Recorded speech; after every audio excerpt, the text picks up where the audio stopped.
পটুয়াখালীতে ভয়াবহ অগ্নিকাণ্ড, ৫টি বসতঘর ও ২টি দোকান পুড়ে ছাই। বৃহস্পতিবার ৬ মার্চ ভোর ৫টার দিকে শহরের জুবিলি স্কুল সড়কে মনসা মন্দির সংলগ্ন এলাকায় এই অগ্নিকাণ্ডের ঘটনা ঘটে। আগুনে ৫টি বসতঘর ও ২টি ব্যবসা প্রতিষ্ঠান সম্পূর্ণ পুড়ে গেছে। তবে এখন পর্যন্ত কোনো হতাহতের খবর পাওয়া যায়নি।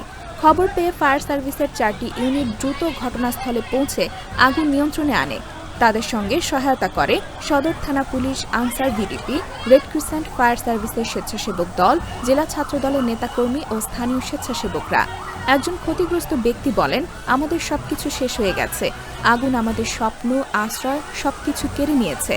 পটুয়াখালী ফায়ার সার্ভিসের সিনিয়র স্টেশন অফিসার দেওয়ান মোহাম্মদ রাজীব বলেন, খবর পেয়ে আমাদের ৪টি ইউনিট দ্রুত ঘটনাস্থলে পৌঁছায় এবং কিছুক্ষণের মধ্যেই আগুন নিয়ন্ত্রণে আনতে সক্ষম হয়।